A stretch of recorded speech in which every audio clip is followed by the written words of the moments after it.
नमस्ते दोस्तों, स्वागत है आपका। क्या आप जानते हैं कि भोजन में मानसिक ऊर्जा होती है? आइए इसको समझने की कोशिश करते हैं। लंबे समय से हम अपने घर में तैयार भोजन खाते हैं या कई लोगों को एक होटल, मेस या कैंटीन में तैयार भोजन ही खाने को मिलता है। इसलिए हम में से काफी लोगों को अपने हाथ से तैयार किया हुआ भोजन खाने को नहीं मिल पाता और इस वजह से हमारे जीवन में कुछ छूट जाता है। भोजन केवल कार्बोहाइड्रेट, फैट और प्रोटीन तक ही सीमित नहीं है। भोजन ऊर्जा है। इस शब्द के प्रत्येक अर्थ में हम जो भोजन और पानी अपने शरीर में डालते हैं वह हमारा एक हिस्सा बन जाता है। इसलिए आप अपने अंदर क्या डाल रहे हैं इस पर बहुत सावधान रहें।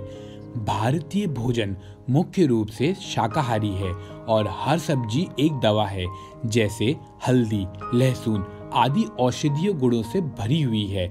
इसलिए जब हम भोजन में हल्दी शामिल करते हैं तो हम वास्तव में दवा की एक छोटी सी खुराक लेते हैं। खाना बनाते समय जो व्यक्ति भोजन बनाता है वह किस मानसिकता से बना रहा है, इसका प्रभाव भोजन में भी पड़ता है।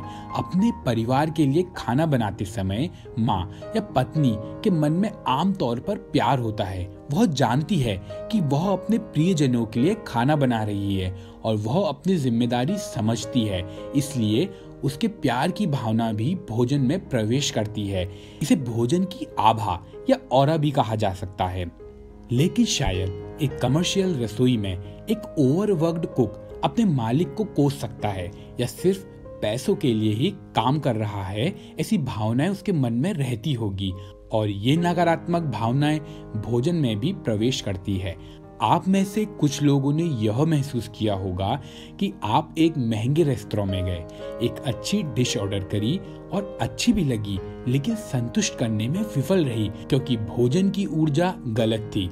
सरल तरीके से इसको मंदिर से मिलने वाले प्रसाद से समझते हैं। प्रसाद जो मंदिर में भक्तों को दिया जाता है, पूजा के दौरान भगवान की मूर्ति के पास रखा जाता है और मंत्रों के उच्चारण से अपने में पॉजिटिव ऊर्जा से भर जाता है।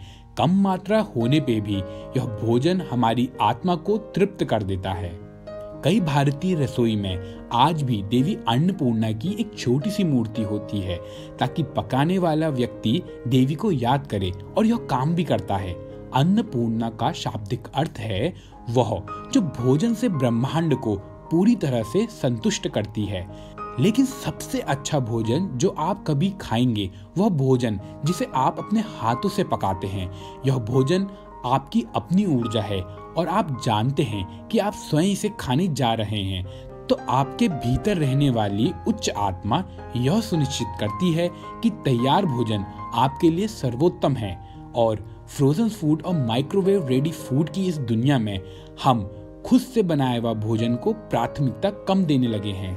तो शुरू करें, हर दिन कम से कम कुछ न कुछ तैयार करने की कोशिश करें। शायद सलाद या उबले हुए चावल या चाय के रूप में सरल हो और इसे अधिक ऊर्जा से जोड़ने के लिए आप कुछ ऐसा सुने जो आपकी आत्मा को खुशी देता हो, जैसे मंत्रों का शास्त्रीय संगीत या कुछ भी जो आपके मन को खुशी देता हो, ताकि आपकी सकारात्मक भावनाएं आपके भोजन की गुणवत्ता में शामिल हो।